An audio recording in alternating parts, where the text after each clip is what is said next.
This is WYMT Mountain News at 6. The hottest weather of the year so far could be headed our way. The heat index will reach dangerous levels the next couple of days. Chief Meteorologist Paige Noel begins our Severe Weather Alert Day coverage from Thursday Night Live in London. Paige? Well, Steve, I'll go ahead and make the argument that at this moment it's definitely the hottest day of the year. Feeling very hot and humid in downtown London. But hey, it's not that bad of an evening. That breeze blowing, not too bad out there. We'll go ahead and take you to a few other areas if we're looking over into the Mountain Parkway over into Slay. They're dealing with some sunshine over there. A few clouds here and there, just like we are here in downtown London. As we look at satellite and radar, you'll notice some pop-up showers and storms. It's what we've been dealing with throughout the day, especially earlier this morning. Definitely had some flooding issues for some of our friends. Then as we look into pinpoint Doppler, those scattered showers and storms have been popping up throughout the day, but hey, at least you're getting a nice little cool off. Wouldn't mind a little bit of a downpour here next few minutes in downtown London. Check out those temperatures though. If you have seen that rain, you might be closer to the 70s or those lower 80s, but most of us into those mid to upper 80s. But it's those dew points into the lower 70s. It's making it feel really muggy outside, and that's what's making it feel like the lower 90s over to parts of the Cumberland Valley and even here in London. As we look at those headlines, dangerous heat really arrives though as we head into tomorrow and into your Saturday, as well as we have a heat advisory and even excessive heat warning for some. Cold front though does arrive by Sunday into Monday. The good news is we see those cooler temperatures. Those could be near 70. Yes, I'm not making that up. 70 degrees from high temperatures next week. Have a look at that full forecast coming up in just a few short minutes. Steve. All right, Paige, thank you. Many of us may not think about the heat affecting our health, but it can cause serious problems. WYMT's Lauren McCourt caught up with some folks who spend most of their days outside and got some tips on how you can beat the heat during the next couple of days. Whether you are working outside, we've been here right at a month right now, or just playing at the park. For the kids ministry, we do these day camps. The summer heat can be dangerous. We've had about 2 or 3 cases of heat exhaustion, heat stroke, just within the last week. And a lot of times people don't realize the importance of staying cool. Not on this project, I have not, but I have in the past had people get too hot on jobs. Which in most cases, if you don't stay hydrated, it can lead to heat exhaustion. You can have symptoms such as muscle cramps, aches, confusion, dizziness. But don't let this scare you. There are many ways you can beat the heat this sweltering summer so you won't end up at the doctor. We use plenty of water, Gatorade. We take a lot of breaks whenever the temperature gets real hot. We encourage them to drink a lot of water because it gets really hot. Not only is it important to drink plenty of fluids, but also make sure you take several breaks. Try to stay in the shade as much as possible. And if you are hitting the pool on a hot day, don't think you're off the hook of drinking water. Even if you're swimming, you will stay cooler, but you still need to hydrate. As many of us spend our days outside in the summer months, it's really about hydration, hydration, hydration. It's important to remember to stay safe. In Perry County, Lauren McCourt, WYMT Mountain News. Now, health experts warn that it's important to know the difference between heat exhaustion and a heat stroke. Symptoms of heat exhaustion include heavy sweating, cold, pale, or clammy skin, muscle cramps, and sometimes a fast, weak pulse. To treat heat exhaustion, move to a cool area and sip room temperature water. A heat stroke is a medical emergency and more serious. The person may be confused, have hot red skin, and a rapid heart rate. You should call 911. Move the person to a cooler place, but do not give them fluids as it could send them into shock. A closed meeting was called by Hazard Mayor Happy Mobilini following a murder involving 2 people who stayed at Hazard's homeless shelter. After threats to the Hope House, the mayor is meeting right now with churches, police, health officials, and others. He says he wants to gather information about organizations that help the homeless and to find more about what Perry County is doing for them. He is searching for a way to better identify the homeless and know how to help them. Mobilini says he wants everyone to communicate with each other and for people to know where to get help. Now, we have a reporter at this meeting, and we will have much more on that and the future of the Hope House, which again is currently closed, coming up tonight at 11.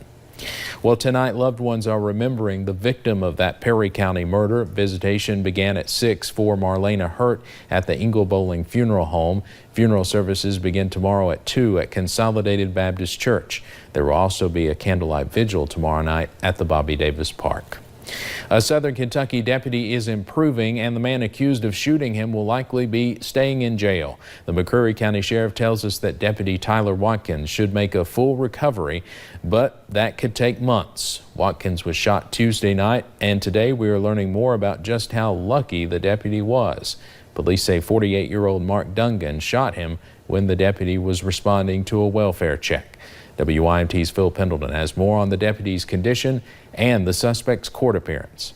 Science Hill, Kentucky. Did you understand your rights when I read those? Yes. 4 deputies and the sheriff of McCreary County surrounded Mark Dungan as he made his appearance in district court Thursday morning. Majority of these are felonies. I cannot accept a guilty plea. Will enter a not guilty plea. Schedule this for a preliminary hearing. Dungan's charges include attempted murder of a police officer, fleeing and evading and resisting arrest. He is accused of firing shots at 28-year-old Tyler Watkins, who had only been a full-time deputy since July 1st. They've moved him out in a room by himself, and he's looking good. He's doing good. And Sheriff Waters says that's remarkable for being shot twice. The bulletproof vest was a huge factor because he took 2 shots, and only one hit him, and the other one got the vest. The vest stopped it. Police are still investigating the motive, but they say for some reason Dungan was sitting in a car near a home when the deputy and constable approached him while trying to make a welfare check. You swear to tell the truth and nothing but the truth on the penalty of perjury? Yes, sir. Can you afford an attorney? No, sir. You have a job? I don't now. Dungan's $500,000 bond was not lowered. He'll be back in court next Thursday. In McCreary County, Phil Pendleton, WYMT Mountain News.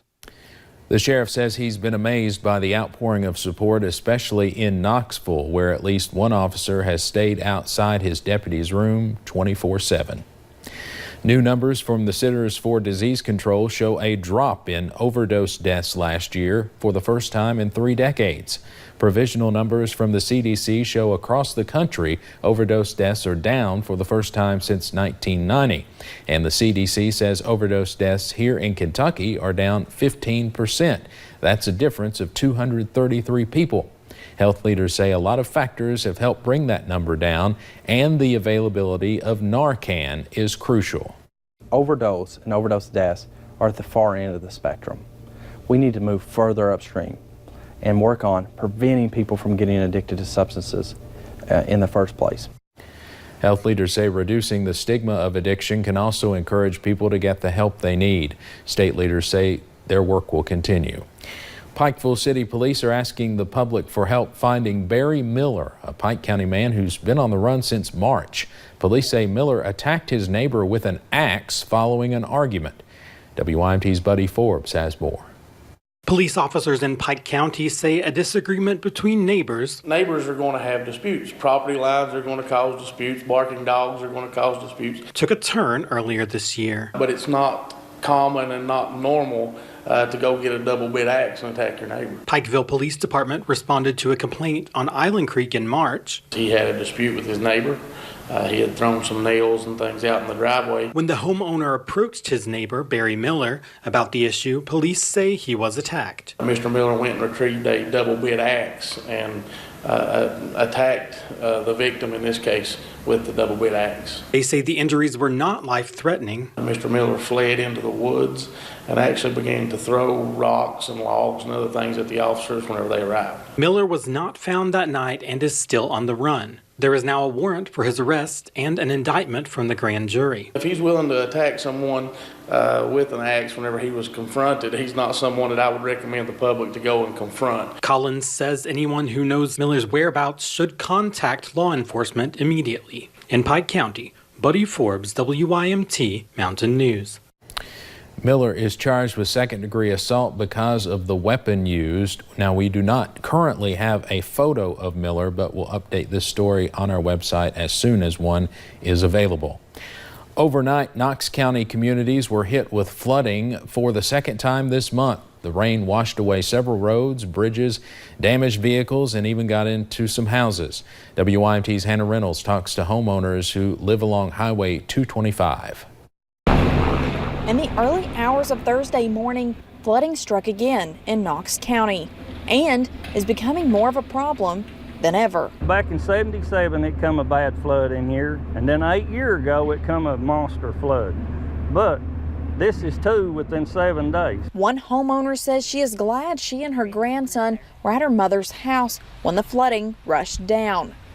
But she feared what she might find when she was finally able to drive home. The water has nowhere to go but just down, and it's bringing all the creek rock, as you can see, all over my yard, what was in my house. And Langford says flooding was not an issue from the mountain behind her until the last few rainfalls. Last time, it moved her pontoon, furnace, ATVs, and floated her shed 5 or 6 houses down. The gas was spewing everywhere, and the electric line was laying down too. If there'd been one spark, it would have just blown this place up. Now, she fears what could happen next time it rains if nothing is done. In Knox County, Hannah Reynolds, WYMT Mountain News.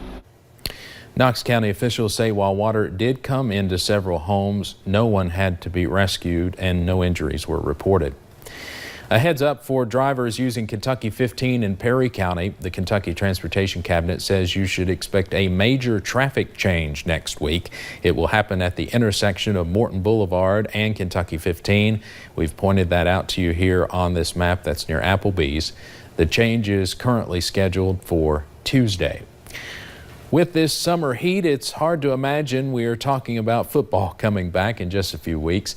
But to get you ready for the start of the season, some of the Wildcats are in Alabama for SEC Media Days. Brian Milam is also there in Hoover, Alabama, and he says there's still some questions about the offense for Kentucky this fall.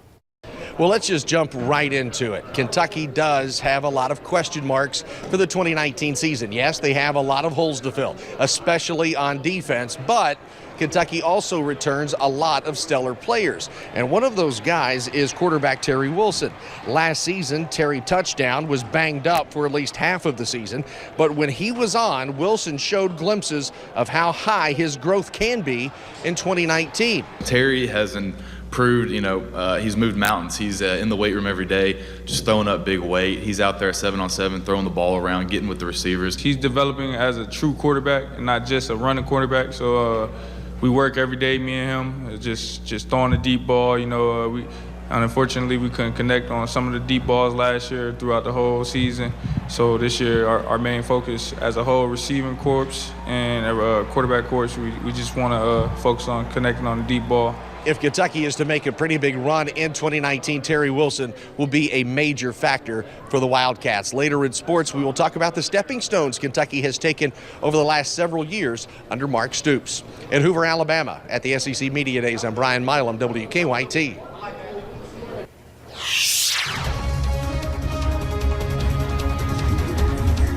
And the heat is building here in downtown London, but it's going to get worse as we head into your Friday and Saturday. I'll have a look at that full forecast coming up.